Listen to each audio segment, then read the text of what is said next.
Oigan, hoy en día, la nueva generación de los GLP-1s, los Mounjaros, los Wegovys, ya no son para gente diabética, es para gente que quiere bajar de peso. Y quiero que nos explique con peras y manzanas el doctor Fernando Pérez Galás, ¿cómo le hace el GLP-1 para que tu cuerpo baje de peso? A ver, mira, los GLP-1, ¿qué son? Para terminar de poner el marco que señalaste, 12% de la población americana está bajo GLP-1. 12%, ¿eh? O sea, estás hablando de millones. Es una cifra impresionante. Ahora, solamente semaglutide se reportaron en diciembre pasado 20 millones de personas que han usado semaglutide. Entonces, vamos, es un medicamento seguro, es una nueva clase terapéutica que no es nueva. Ciertamente se descubrió desde los 80s. Finalmente se empezó a sintetizar a finales de los 90s y ya lo empezamos a utilizar como tratamiento de obesidad, pues ciertamente hace 5 o 6 años, ¿no? Ahora, ¿de dónde salen estos GLP-1? Los GLP-1 son hormonas, ¿ok? Todos producimos GLP-1. Los GLP-1 forman parte de las hormonas que conocemos como incretinas, que son hormonas gastrointestinales, que tú y yo producimos. ¿Cómo producimos? Comiendo. En el momento que tú comes, la comida entra al estómago, se procesa, sale al intestino y el intestino empieza a secretar muchas incretinas, ¿ok? Entre ellas, por supuesto, el GLP-1, que se secreta en las células L del intestino distal. O sea, es decir, tiene que pasar determinado tiempo para que esa comida entre al intestino distal y empiece a secretar GLP-1. Ahora, el GLP-1 que tú y yo producimos tiene una vida media de 2 minutos, es decir, su efecto dura 2 minutos en el cuerpo.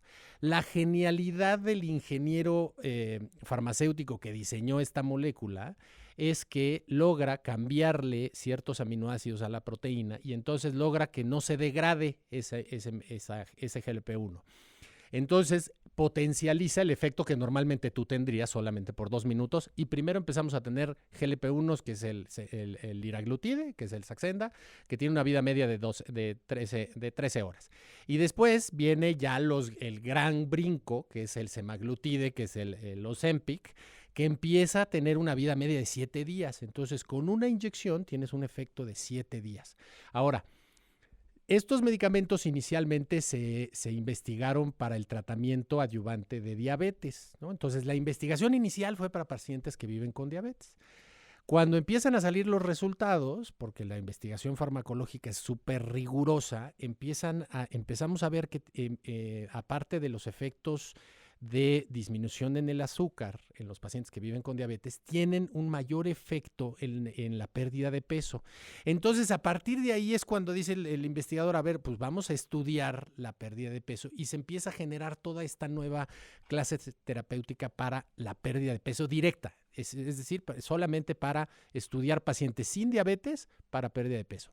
Y entonces empieza a generar toda esta revolución del tratamiento con GLP-1. Y ahora ya tenemos GLP-1 duales, que es el Mounjaro, que es tirzepatide, que genera dos efectos, o sea, es decir, estimula dos incretinas, GLP-1 y GIP, y en el pipeline de toda la producción de medicamentos y de investigación vienen el retradutide, vienen otras moléculas que ya tienen 3, 4 o hasta 5 incretinas. Ante esto que ha cambiado, incluso las guías actuales del tratamiento de diabetes ponen como primer punto de meta de tratamiento, además de tener unas cifras de glucosa adecuadas, la pérdida de peso. Entonces entran estos dos medicamentos así en el lineamiento, ¿no?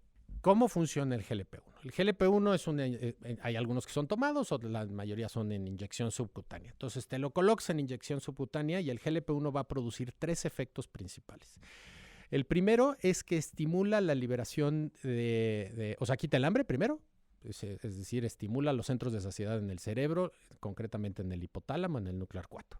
En el segundo efecto es que hace más lento el vaciamiento del estómago. Entonces, el efecto de saciedad que produce el estómago dura más tiempo.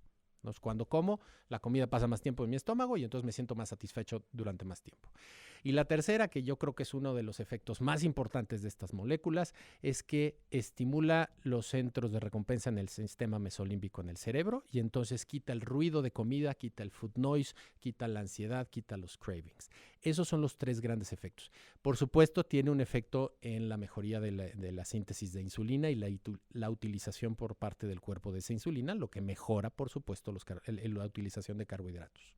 Ahora, Fer, ¿tú cómo sabes qué tipo de GLP-1 le das a un paciente diferente que a otro? Digamos, los primeros que liraglutide, que es uno de los que se autorizó ya como tratamiento para sobrepeso y obesidad, además de diabetes, era de aplicación diaria y era solamente una molécula, ¿no? Después viene efectivamente el semaglutide, que lo que logra es, a través de ingeniería farmacéutica, es cambiarle un aminoácido y lograr que la molécula no se degrade hasta que pasen 7 días. Entonces tú te tienes que inyectar una vez a la semana. Y después, ahora empezamos a perfeccionar, digamos, esos medicamentos. Y fíjate, más que perfeccionar es ir estudiando una nueva clase terapéutica, porque, por ejemplo, el GIP, que es la otra incretina que tiene el tirzepatide, la molécula de tirzepatide, esa molécula ya se conocía y ya se utilizaba, pero se utilizaba para otros tratamientos que no eran del todo bien, no tenía buenos efectos. Cuando deciden unir esta molécula de semaglutide con GIP, entonces nace el tirzepatide, que realmente es un medicamento que estimula 2 receptores. No es que sean, fíjate, no es que sean 2 químicos, ¿no? Es una misma molécula que cuando llega al receptor se parte en 2, ¿haz de cuenta? Y una patita se le pega al GIP y otra patita se le pega al GLP-1. Y esto produce los 2 efectos, porque el efecto GIP tiene efectos directamente en el tejido graso, cosa que no tenía el GLP-1. Entonces esto, Marta, es lo que realmente revoluciona todo el cambio, porque antes solamente estábamos trabajando con el receptor de GLP-1, que cuando nosotros empezamos a estudiar el GLP-1, lo que te decían era que solamente había receptores en ciertos lugares, lo que te decía el del cerebro, en el estómago, en el páncreas, etcétera. Ahora sabemos que hay en muchas otras partes. Y el GIP sí hay receptor, a diferencia del GLP-1 en el tejido graso. Entonces, ¿qué genera el GIP? Que se utilice el ácido graso por parte de la célula de grasa como energía. Entonces, usándolo con semaglutide y GIP, que nace el tirzepatide, esta molécula es mucho más potente porque además de los efectos, el efecto de saciedad, de mayor tiempo del alimento en el estómago y del food noise, tiene un siguiente efecto, que es que le dice al adipocito que utilice esa grasa que tiene almacenada. El Wegovy es, mira, la diferencia entre Ozempic y Wegovy es la dosis. Ozempic es una dosis hasta 1 miligramo, que es la dosis que está estudiada en pacientes que viven con diabetes, y Wegovy es la dosis hasta 2.4. Estos medicamentos, Marta, son dosis dependiente. ¿Qué quiere decir? A mayor dosis vas a tener una mayor respuesta, un mayor efecto. Entonces, por eso, cuando se estudiaron para diabetes, teníamos dosis muy pequeñas, pero cuando vemos que empieza a tener efectos en el peso, pues empieza a generar investigación con mayor dosis. Y ahorita ya tenemos incluso investigaciones que van corriendo de Wegovy a 7 miligramos, que seguramente tendremos este año ya la publicación y los efectos que esto tendrá. Además, por ejemplo, la semaglutide oral ya viene a 25 gramos o 50 gramos. Entonces, entre mayor dosis tengas de este medicamento, vas a tener mucho mayor efecto en saciedad y en el caso de tirzepatide en la utilización. Ahora, ¿cómo decido qué medicamento utilizo en uno y otro? Primero, la valoración morfofuncional, te digo, los estudios de laboratorio, si hay resistencia a la insulina o no, si hay diabetes, si hay dislipidemia, es decir, colesterol y triglicéridos elevados, hipertensión, es decir, toda la historia clínica. Otro es hacer el ultrasonido de hígado y vías biliares para saber cómo está ese hígado y el ultrasonido nutricional. Siempre que alguien les vaya a recetar un GLP-1, y esto ha sido discusión con amigos míos endocrinólogos, se tiene que hacer un ultrasonido de hígado y vías biliares dentro de la valoración morfofuncional, porque muchas personas que viven con sobrepeso o obesidad tienen problemas en la vesícula, piedras en la vesícula o lodo en la vesícula. Cuando das estos medicamentos, puedes generar que las piedras en la vesícula se agudicen, entonces empiecen con cuadros agudos o que incluso una piedra de esta salga y entonces genere cuadros de pancreatitis. Eso es justo lo que están dilucidando en este estudio. Si la pancreatitis fue relacionada al medicamento o tenías un padecimiento de base que agudizando te puede dar pancreatitis, como es la más frecuente, la pancreatitis biliar. Ya una vez hecho toda esta evaluación, entonces decidimos, habitualmente las personas que nunca han tenido un contacto con GLP-1, empezamos con un GLP-1 que tenga una vida media corta, ¿sí? Que nosotros que tenemos la diaria, pues podemos utilizar Saxenda para ir viendo exactamente cómo te cae el GLP-1. Porque si te cae mal un GLP-1 que tiene una vida media de una semana, pues te vas a sentir mal una semana. Ah, no, pero explica qué es sentirte mal. Los efectos adversos más comunes al empezar a utilizar estos medicamentos es náusea, ¿sí? Mareo, cansancio y diarrea. Esos son los más frecuentes. Puede haber, por supuesto, dolor de cabeza, irritación en el sitio de la colocación, pero principalmente son gastrointestinales. Ahora, estos medicamentos, cuando los vas utilizando, por eso vas titulando, 0.25 la primera dosis un mes, después 0.5 en el caso de semaglutide, y vas a ir subiendo mes con mes. Esto es importante porque, Marta, muchas veces me han llegado pacientes que dicen, no, es que a mí me fue re mal con estos medicamentos. A ver, ¿cómo te los pusiste, no? No, bueno, pues me puse 0.5. Oye, ¿por qué? Pues iniciaste con una dosis muy alta. O me puse 0.25 una semana, 0.5 la siguiente semana y 1 miligramo la siguiente semana. Muchísimo cuidado porque son medicamentos que sí te pueden generar un problema, ¿eh? ¿Cuánto peso en promedio puedes perder y en cuánto tiempo empiezas a ver resultados con los Wegovys y los Mounjaros? Se empiezan a ver resultados realmente con un buen seguimiento, porque ahora no es solamente el GLP-1, o sea, es el GLP-1 con un plan de nutrición, actividad y ejercicio, lo que decías al inicio. Ahora, ¿cuánto se puede perder? En los estudios grandes, digamos, en la evidencia científica publicada que tenemos, semaglutide tiene una pérdida de peso alrededor entre el 15 y el 17% de tu peso corporal total. Es decir, si una persona pesa 100 kilos, puede perder fácilmente en el transcurso del año de utilización entre 15 y 17 kilos, ¿no? En el caso de Mounjaro, la pérdida de peso supera a semaglutide solo por un margen más o menos como del 5%. Es decir, si tú tienes semaglutide con 15%, el Mounjaro te va a llevar a 20% de pérdida de peso a un año. Ahora, tenemos aquí, digamos, esa es la media, ¿no? El grueso de la población. Tenemos grandes respondedores que son pacientes que pueden llegar a perder hasta el 30% del peso corporal total, que esto ya, Marta, se compara con una cirugía bariátrica. Y también tenemos un porcentaje de pacientes que son no respondedores. Por más que te pongas doble arponazo, claro, no va a bajar, ¿no? Pero el grueso de la población es esta. Ahora, ¿en cuánto tiempo? Prácticamente a las 2 semanas empezamos a tener resultados. Ahora, estos números que te estoy dando son basados en tanto el SURMOUNT, que es la serie de estudios de investigación de tirzepatide, como los STEPS, que son los de Wegovy. Estos miden a un año, ¿no? Por supuesto, te digo, hay gente que es súper respondedora a estos tratamientos y al revés también tenemos, ¿no? ¿Quién debería de usar un GLP-1? Todo el que tenga sobrepeso con un índice de masa corporal arriba de 27 y obesidad, que es un índice de masa corporal arriba de 30, tiene indicación para utilizar estos medicamentos. Esta indicación es la de la farmacéutica y es la que está soportada con estudios de investigación. No son medicamentos hechos para bajar 1 kilo para la boda de la amiga, no son medicamentos hechos para bajar 2 o 3 kilos para entrar en el traje o en los jeans, ¿no? Sino son medicamentos para utilizarlos con sobrepeso y con obesidad. Yo no recomendaría utilizar un GLP-1 para bajar 3 kilos. Creo que hay otras formas mucho más, menos invasivas que utilizar un medicamento GLP-1, sin duda. Hoy vamos a aclarar el famoso rebote. ¿Cuántas veces han dicho, no, hombre, es que olvídate, yo eso no me lo voy a tomar porque luego rebotas? Y no, esa dieta no me funcionó porque luego reboté. A ver, ¿qué onda con el rebote? ¿Y verdaderamente existe, Fer? Explícalo ya. Fíjate que justo los pacientes que empezaron a tener una pérdida de peso, empezaron a ver que justo se adelgazaba demasiado la cara. Y esto, alguien le puso el Ozempic Face, creo que fue uno de estos cirujanos plásticos de Beverly Hills, y entonces hablaba de qué estaba pasando con la sobreutilización de estos medicamentos. Ahora, hay pérdida de grasa en todo el cuerpo y por supuesto que hay dos situaciones. Pérdida de grasa en la cara y además pérdida de músculo, ¿sí? Entre entramos en un dilema muy importante en lo que es la pérdida de músculo, Marta, porque en la grasa en el músculo hay dos grasas. Hay grasa intermuscular y hay grasa intramuscular. ¿Alguien ha visto un corte de carne de estos que te enseñan que tienen marmoleo? Bueno, pues ese marmoleo es la grasa que está dentro del músculo, ¿ok?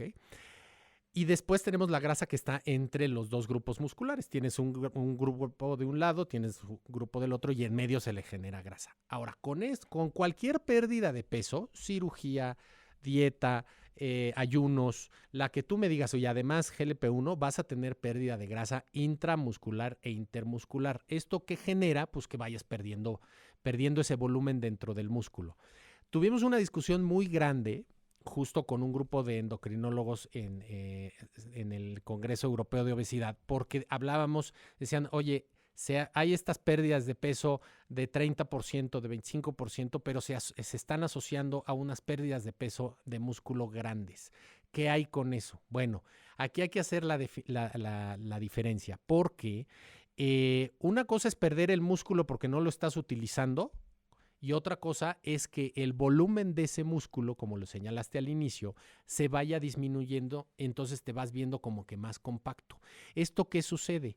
La grasa intramuscular y la grasa intermuscular se pierde y entonces tu músculo se ve más compacto, pero ese músculo está funcionando mejor. Y eso era uno de los estudios que demostraron que la pérdida de músculo, como la estamos midiendo ahorita, que al inicio esto fue cuando se empezaron a utilizar estos medicamentos de no lo uses porque se pierde todo el músculo que tienes. Bueno, por supuesto, si no haces ejercicio, como lo mencionaste al inicio, vas a perder músculo por atrofia. Pero si tú estás teniendo actividad física y estás teniendo ejercicio, ese músculo pierde volumen porque pierde la grasa que lo está haciendo más grande, pero la funcionalidad del músculo va a ser mayor.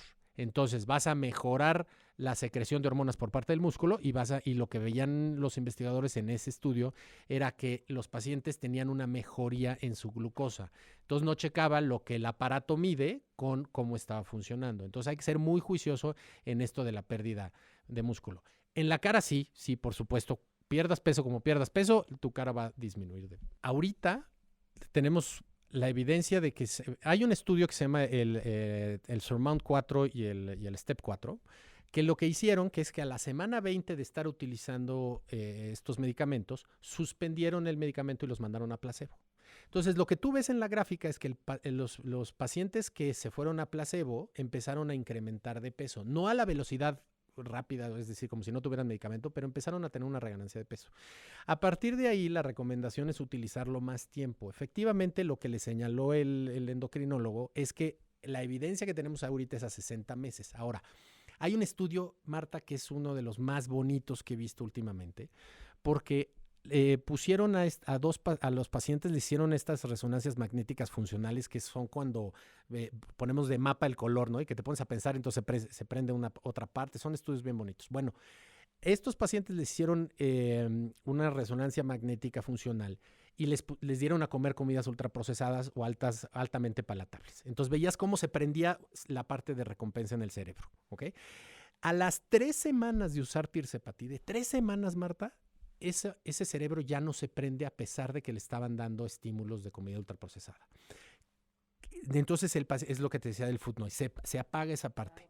Lo que hemos visto y lo que la tesis de ese investigador es, si esta parte del cerebro la dejamos de estimular y cognitivamente estás aprendiendo que cuando tú estás estresado no recurres a comida, cuando estás ansioso no recurres al chilito, al charrito, a la sal o al azúcar, entonces tú vas a empezar a reeducar ese cerebro de tal forma que después de 52 o 60 semanas de utilizar el medicamento, vamos detitulando el medicamento y vamos viendo si esto se vuelve a prender o no.